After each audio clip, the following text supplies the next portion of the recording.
accomplishments. We have a lot of accomplishments, and as you know, this is the anniversary, first anniversary, January 20th, and it's been an amazing period of time. We have a book that I'm not going to read to you, but these are the accomplishments of what we've produced. All page after page after page, individual things. I could stand here and read it for a week and we wouldn't be finished.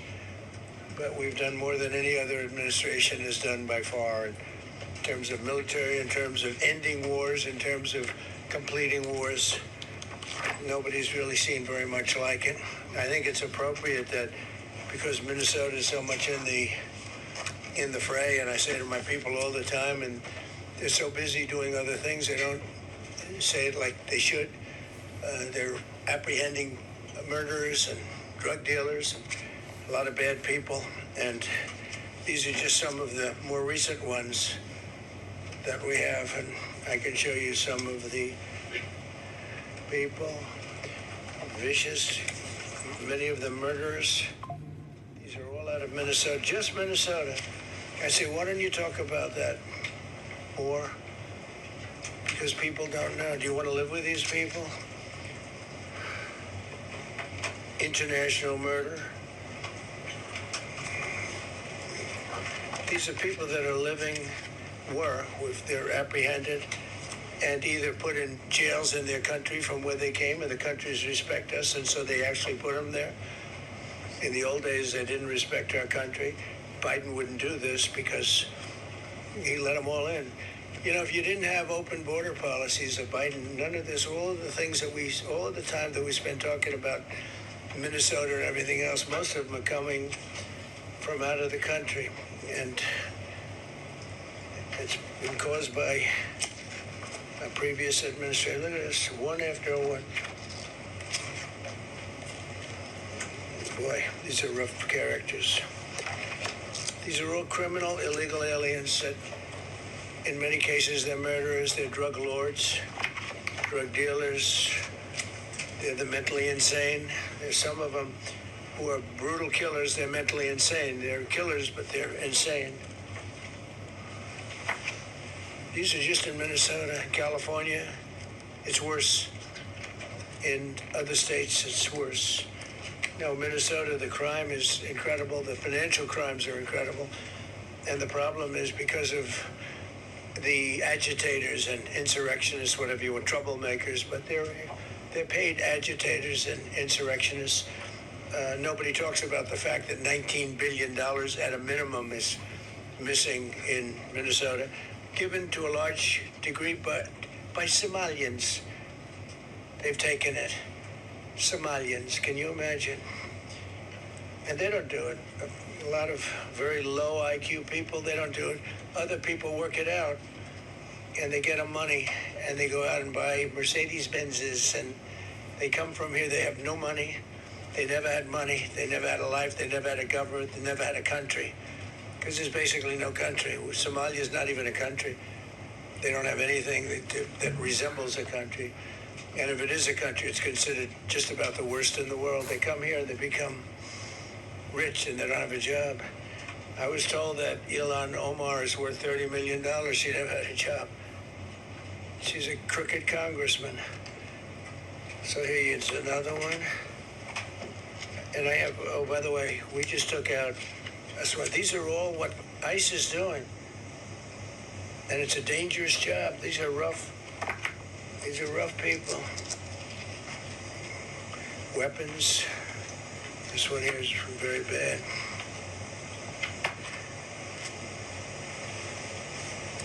I'm going through this because I think we have plenty of time. I'm going to this beautiful place in Switzerland where we'll be, I'm sure I'm very happily awaited for. In Switzerland, they don't know about this. They don't have this problem. They have other problems, but they don't have this problem. Look, killed somebody. And these are rough people. These are not, this was all allowed into our country through open borders. These dumbest policies, you know, men and women's sports is dumb. But to me, having an open border for the world to come in, drug dealers and prisoners. Venezuela, as an example, opened their prisons into the United States. That's why one of the reasons I felt so strongly against Venezuela. Now I'm loving Venezuela. They've been working with us so well. It's been so nice. And an unbelievably nice woman also did a very incredible thing, as you know, a few days ago. We're talking to her, and maybe we can get her involved in some way. I'd love to be able to do that. Maria, maybe we can do that. But we're dealing with the people and the president and all of the people in Venezuela, and we've been doing great. The oil companies are getting ready to make massive investments there. They have more oil than even Saudi Arabia. There you go. These are rough water. This is all Minnesota, every one of them. This is one state out of many. And these people are, let's see, these are all, so far, people that came from outside of the country. They were allowed in by Sleepy Joe Biden, Crooked Joe Biden, whichever you like. You can call him whatever you like. They're both right. He's sleepy and he's crooked. He was the worst president we've ever had. And we've had some bad ones, too. I can tell you, all you have to do is look at trade. You're not getting bored with this, right? I hope you don't. But these are people that you have to see. Strong-arm rape, aggravated assault with a weapon, and many other crimes.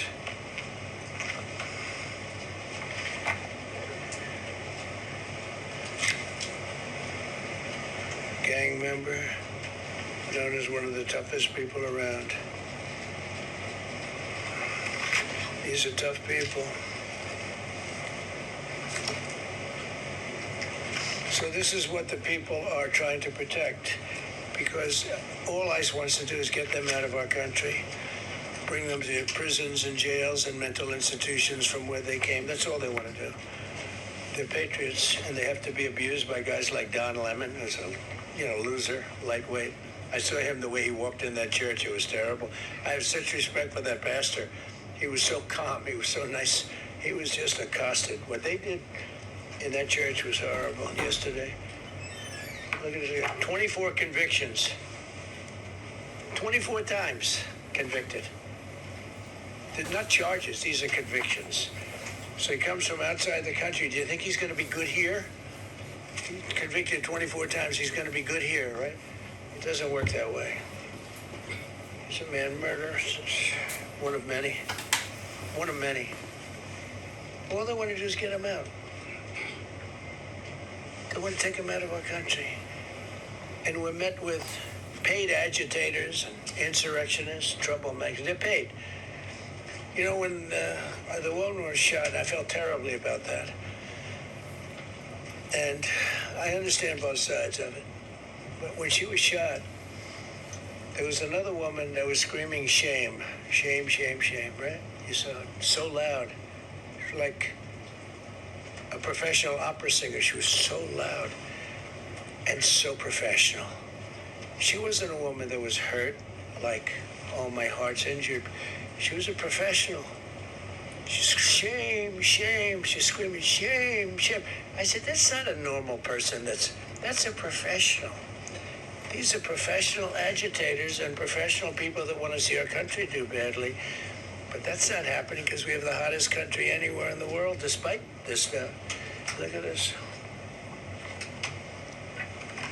All top of the line criminals. They're not going to be good. They're not going to be well behaved here. I could do thousands. We had over 3,000 in the last fairly short while. Just in Minnesota. What's the number, Carol? 10,000. 10,000 criminals arrested in Minnesota alone. 10,000 criminals. And these are serious criminals. Now, how can a place with 10,000 criminals, how can you have a state? And yet they're fighting us. Yeah, I like that guy. Keeps nodding to me. Do you agree with me, I guess? I like him. I don't know who he is, but I like him. He keeps nodding. He says, you're right. He's obviously a little on the right side, maybe. Look. These are rough ones. So we just took this off a stack. We have many stacks like this. Like, I could go 30 times what I'm showing you now.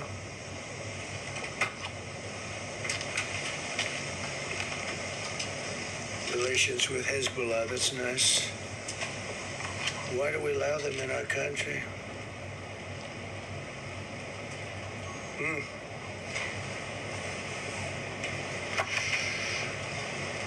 I'm just looking at these charges. It's just pretty incredible. Many murderers, many murderers, people that murdered.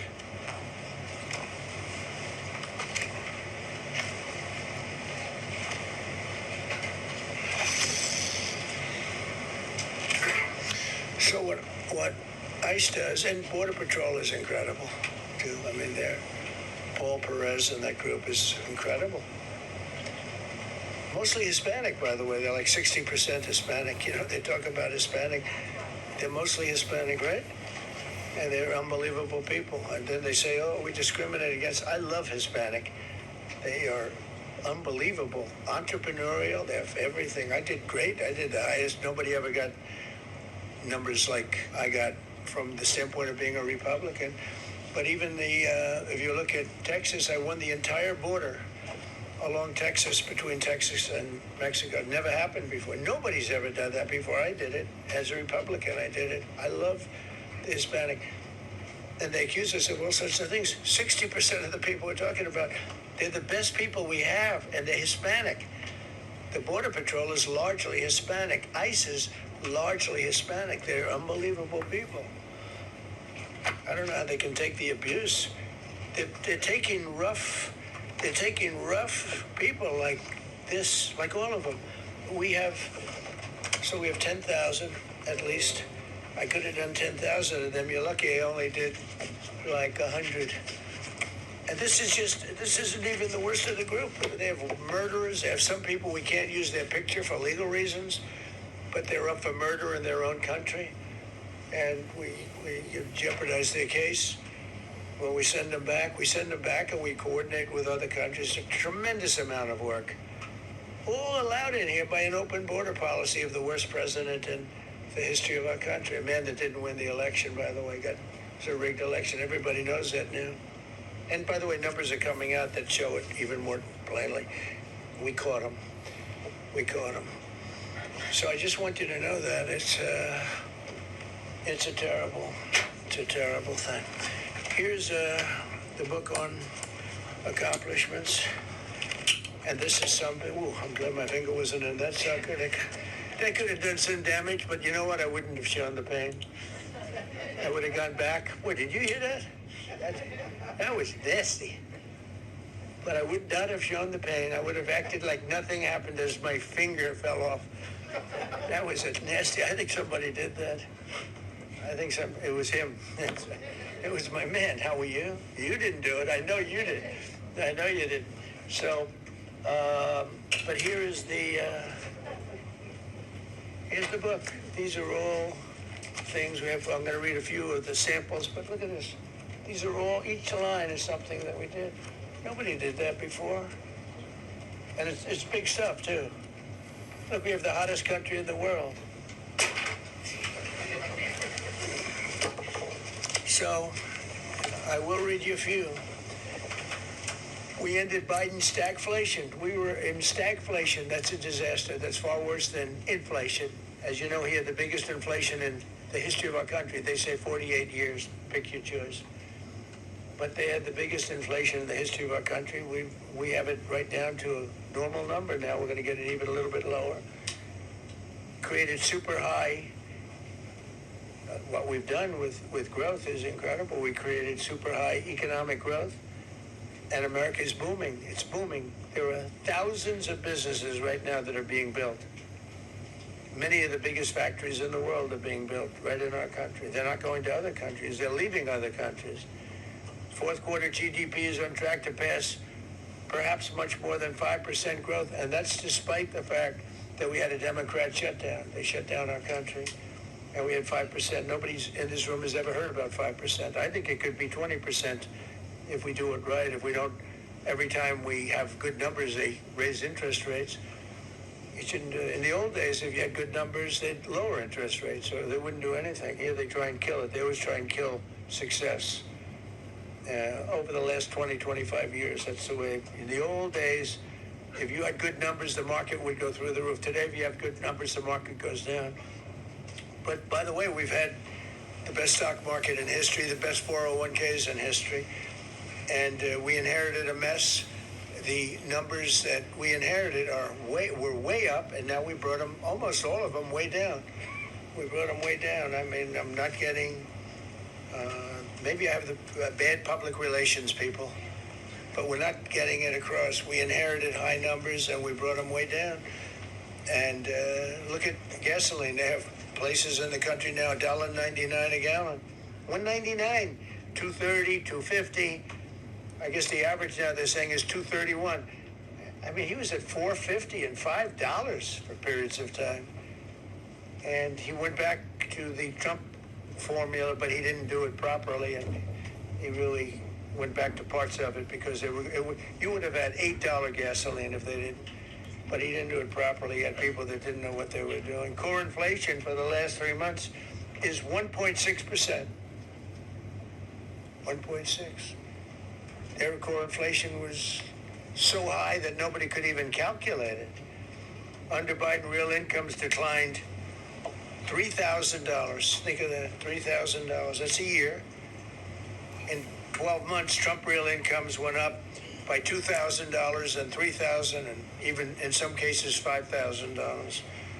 It's a tremendous difference. Stock market has set 52 all-time record highs during the course of the 11 months, because this was done on 11 months. Now we are actually officially 12 months as of today. 52 all-time record highs. That means 401ks did great. I have people see me all the time, policemen that guard us really well, and got to know them a little bit. They said, "Sir, you're making me look so good. My 401ks through the roof. My wife thinks I'm the greatest genius, and I'm a financial genius like Warren Buffett." He told me that. He said, I think they have better returns than Warren Buffett right now. But he said, all my life, my wife has been criticizing me for not being smart financially. Now, all of a sudden, she loves me more. But we added $9 trillion in value to retirement accounts, saving many people. I mean, they were going out of business. Think of it. We added $9 trillion of value to retirement accounts, savings accounts, and 401ks. That's during the course of 12 months. And I think it's probably 11 months because I don't think they have it for the 12. They have it for the 11. Added $9 trillion of value. Lifted more than 1.2 million Americans off food stamps in 1 year. They would have had another 1.2 million. We would have had, welfare would have gone up. And instead of investing $18 trillion in our country, now it's probably more than that, but $18 trillion and having thousands of plants being built all over the country, you would have had thousands of plants closing all over the country. And you would have had disinvestment, and you would have had welfare going way up. You know, if you look at SNAP, take a look at SNAP, what happened with that? It was at $7 billion, and it came out to over $51 billion. Nobody has ever seen anything like it. The past administration, they had no clue. Or they were really bad, but they basically had no clue. But they did have a concept. I mean, they're still trying to sell the idea of men playing in women's sports. You saw that in the Supreme Court. I mean, some of those justices were fighting for them, too. They were fighting for them. You saw that just the other day in the Supreme Court. Men playing in women's sport doesn't work. Secured a record-breaking $18 trillion in commitments for new investments. Apple, NVIDIA, SoftBank, Oracle, TSMC, Johnson & Johnson, Eli Lilly and Company, Micron, AstraZeneca, General Motors, Hyundai, Ford, Honda, GE Aerospace, many, many others. I left a Ford plant a week ago in Michigan that they were going to close 2 years ago, and now they just announced that they're going 24 hours around the clock making cars. Terrorists did it. I don't know what the Supreme Court's going to do. I think to me it reads so plainly, couldn't be plainer. You're allowed to do a license. Tariff is probably less severe than what a license could be, but think of it. You're allowed to do a license, and then they have a clause at the end, something to the effect, or what is necessary, something to that effect. And what is necessary was tariffs. I don't know where there's a case even there, but we've taken in hundreds of billions of dollars, and if we lose that case, it's possible we're going to have to do the best we can in paying it back. I don't know how that's going to be done very easily without hurting a lot of people. But we're waiting for that case anxiously, and we have tremendous national security because of tariffs and tremendous income. You know, we have, and by the way, no inflation. So everyone said, oh, tariffs will cause inflation. We have no inflation. We have very little inflation. Biden had inflation, and he didn't do tariffs. We had a huge problem. We have a 62% reduction in our trade deficit. So if you had a 1% reduction, a normal president would have a 1%, 2% reduction. Everybody would be high-fiving. At a 62% reduction, next year we won't have a trade deficit. We secured most favored nations agreements to slash drug prices by as much. To me, I think this might be the biggest thing of all. We get zero talk about it. The New York Times had a story way in the back of the paper, a little story about it. I think it's the biggest thing there is when you talk about healthcare. The drug prices will go down more than ever before for any country, because we were priced at such a level that we were subsidizing the entire world, big place in the world. We were paying 10, 12, 13 times more than other countries. 13 times more, not 13%, 13 times more. A pill that was selling in London for $10 would sell in New York for $130. It's 13 times. More than that even. But we secured most favored nations agreements to slash drug prices by as much as 300, 400, 500, and even 600%, including with Pfizer, AstraZeneca, Eli Lilly, Novo Nordisk, Gilead Sciences, EMD, Serenio, and many others. If you look at some of the prices that are coming down, where a price would come down $1,300 coming down to $87. Think of it. So something that was costing $1,300 is now costing $87. And the fake news doesn't want to write about it. That's why I do this. I don't like to do this, to be honest with you. But I do it because got to get the